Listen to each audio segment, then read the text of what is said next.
Well, welcome back to the channel. You may be surprised to see me, but I'm back.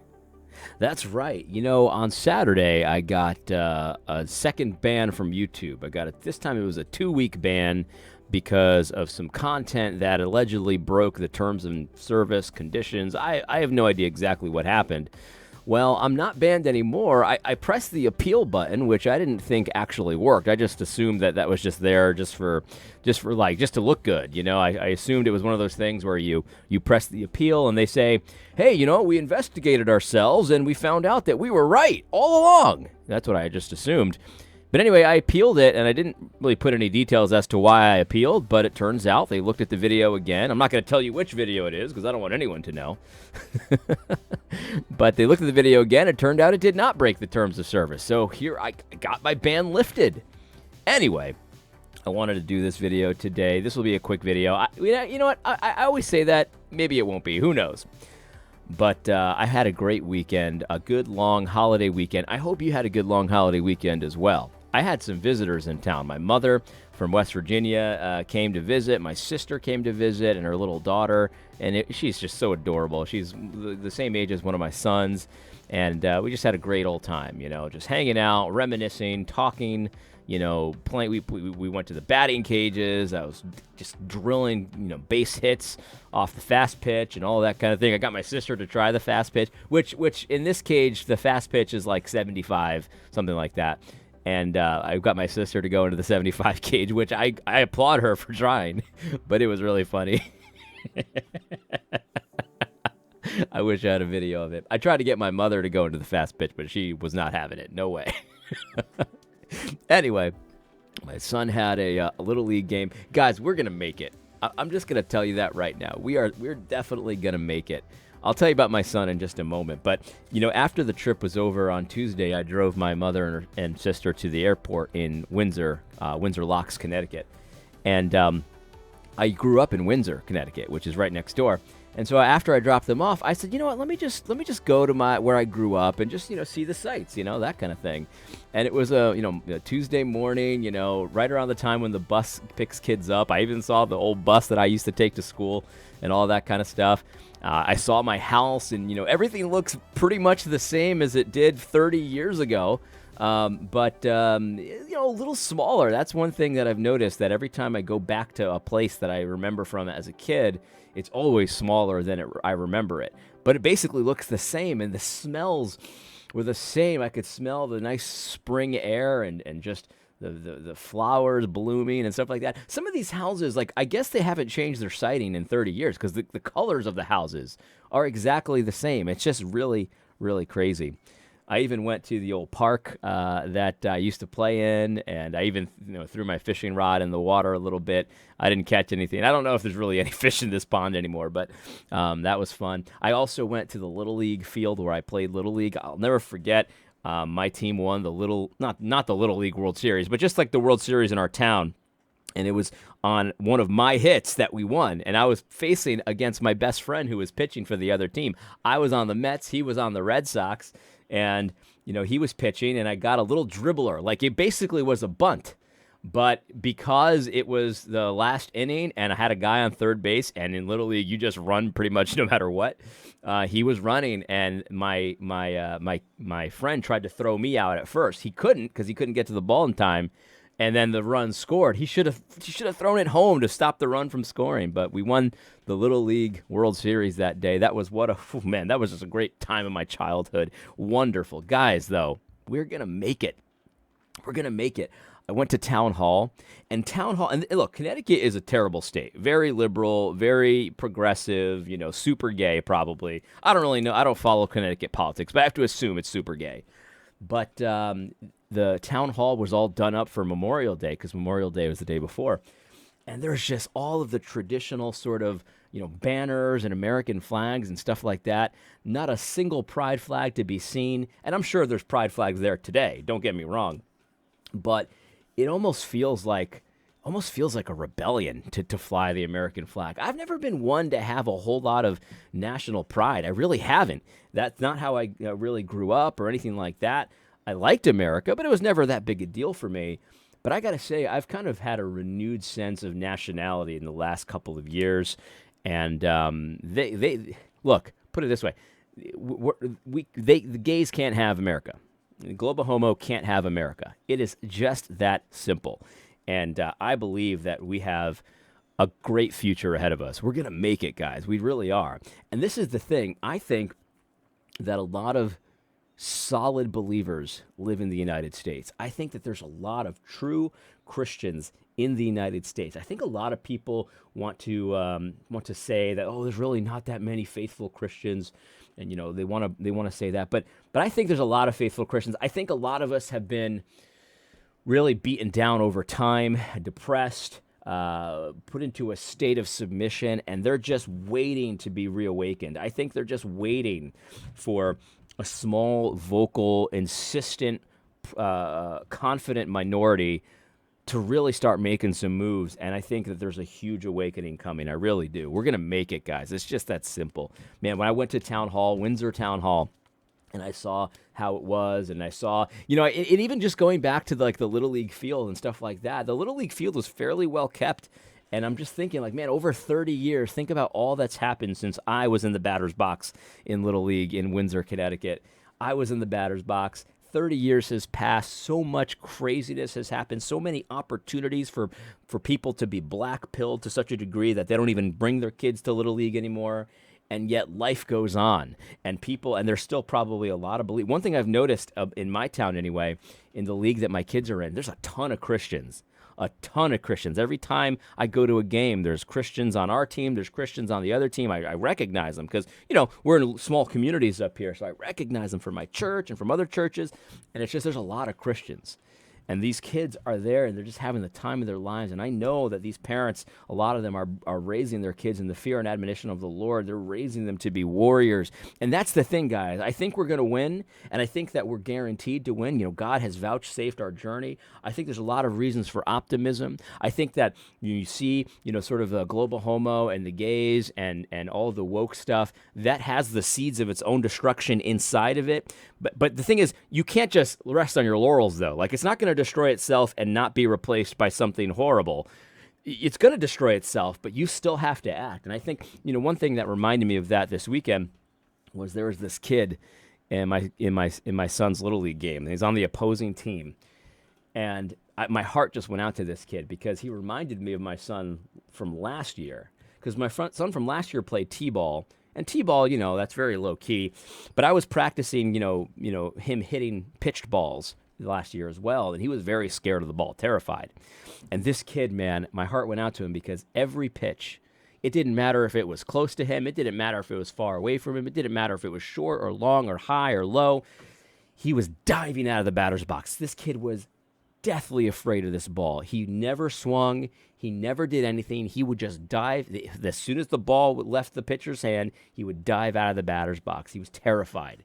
And no matter what anyone said to him, he would still do it. No matter how much encouragement he got, he would still do it. He reminded me of my son. But you see, with my son, we've worked on that. I didn't let him get away with that. I didn't let him just say, okay, well, I guess he's not going to play baseball. I didn't do that. We just kept at it. We kept at it. And I'm sure there was a lot of frustration on his part. I know there was some on my side. Of course, I try to internalize that. I don't want him to see that I'm frustrated. But it's like, man, what do I have to say to this kid to make him not be afraid of this ball? We figured it out eventually. And now, he actually got his very first hit off of a kid yesterday, or this weekend. He went 2 for 2. He had this really great hit off a kid, which hitting off of a kid instead of the coaches is totally different. Because when a coach pitches, you have a pretty general idea. It's most likely going to be a hittable ball, a strike. But with the kid, you have to sometimes be ready to dodge the ball because you never know where that ball's going to go. It could go behind you for all you know because kids are a little wild. But he hung in there. In fact, the first pitch, he had to get out of the way. And he dove out of the way, and I was like, oh, no, this is going to affect him because I'm thinking of my son from last year. But then he got right back in the batter's box, and he drilled a hit on the third base side, that very next hit. And he was just so excited. I was just so excited. Very proud of the guy. We're working on things like courage and confidence. And, of course, we're working on all the normal stuff, too. He's learning his mathematics. He's learning about the world. He's learning about the Lord. But we're really working on courage. We're really working on confidence, and it's just so it's so awesome to see it. And I've got all the faith in the world, all the confidence in the Lord that he's going to use my children very powerfully for the kingdom of God. And they're going to have confidence. And the thing is, there's so many black pills out there that you can take. And a lot of people are going to be taking black pills during Pride Month. And the thing is, Pride Month is nonsense, right? We all get it. We all get it. Here's what you need to avoid. You need to avoid feeling beaten down, because that's what they're hoping for. They're hoping that they're going to do their debauched parade. They're hoping that every company's going to put their stupid pride rainbow flag up. They're hoping that there's going to be so much pride stuff going on that you are just going to feel like it's inevitable that Global Homo is going to win. It's actually inevitable that Global Homo is going to fall. It's just that simple. It is just that simple. And there's a resurgence of pushback against the gay agenda that's happening right now. People are willing to just say, hey, you know what? We should actually suppress this debauchery. We should suppress this degeneracy. And I don't care what you call me, we should do it by the force of law. People are recognizing this. People are admitting this. Even a lot of people that you wouldn't expect are saying, maybe I don't agree with you. You're a kind of a wacky theonomist. Maybe I don't agree with exactly how far you would go with this, but there's got to be something done here. And I'm all for it, guys. We are going to make it.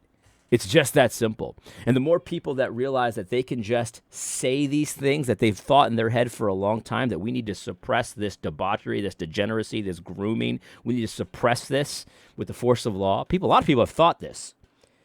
More people are getting comfortable saying it, and that is a very good thing, no matter what James Lindsay says. And so, guys, we're going to make it, guys. Don't ever get black pilled. Refuse to take that black pill. Refuse. That's all you got to do. Here's the new meme.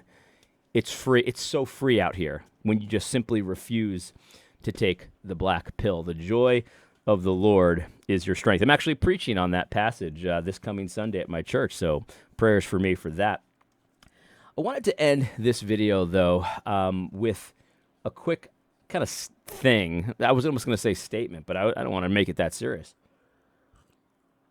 About Tim Keller, because I've seen a lot of hand-wringing about Tim Keller, and people are saying, how could you deny his amazing legacy? He was a man who rose above the political nature of our climate, and he wasn't left, he wasn't right, he was just Christian.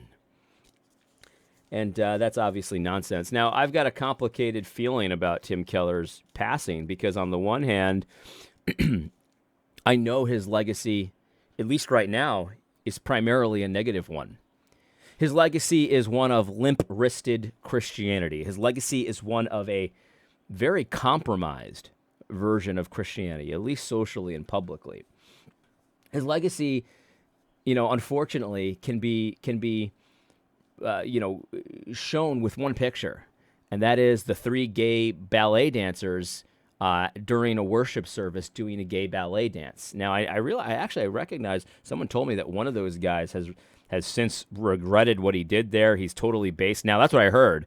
I don't know if that's true or not, but that's his legacy. Gay ballerina men in church, during church.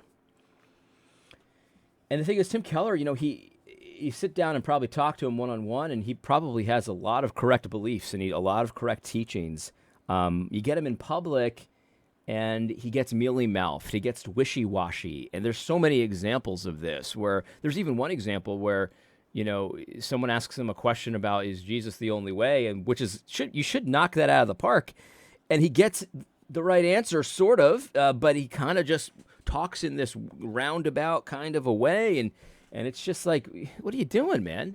And what he's doing is he's trying to appeal to the liberal world, is what he's trying to do. He's trying to appeal to the liberal world that his church was founded in New York City. That's what he's trying to do. And so because of that, he ends up softening out some of the rougher edges of Scripture. He ends up dulling the sharpness of the two-edged sword of the Word of God. And that's what his legacy is all about. He's done tremendous damage to a lot of people, and you can see it in his disciples, in his sycophants, in his zealots, the people that have learned so much from him, and they grew up and they want to be like him, and they're 10 times as bad as he was. And that's, you can understand that. That's the fruit of his ministry. It's mixed at best. Tim Keller was controversial with a mixed legacy at best. And actually, I think right now his legacy is primarily negative. That's what I think. Now, I say right now because obviously we've got to have a longer time horizon, right? Because I think there's a lot of people that Tim Keller sort of influenced and came to faith, maybe through Tim Keller's teaching and stuff like that, that I think are going to wake up from this liberal, limp-wristed, sort of effeminate stupor. And they're going to be based, and they're going to be powerful warriors for the kingdom of God. I believe that with all my heart because, quite frankly, I'm one of those people. It's just that I woke up really early. I've told this story many times, but his book, The Prodigal God, while not a book that I would recommend to most people today, it was a good book in general for my stage in life, and it kind of woke me up from my stupor. And so I came back to faith, through, in large part, through that book. And I even attended Tim Keller's church for a while. I left it, but there were some helpful things about it, no question about it. And I think that there's a lot of people that owe Tim Keller an eternal weight of gratitude when it comes to stuff like that, because he was very effective in his time. I saw someone privately say that he was the pinnacle of evangelicalism in neutral world. When things weren't so bad and there weren't as many black pills, handed out like candy everywhere, he was the pinnacle of evangelicalism. I don't know if I would agree with the pinnacle of evangelicalism, but I can understand why someone would say he was really good for neutral world. But the problem is now we're in negative world.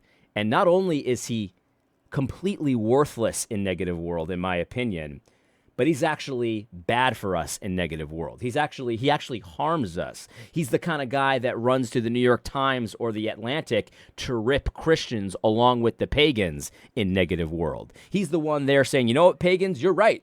Those Christians are awful in negative world.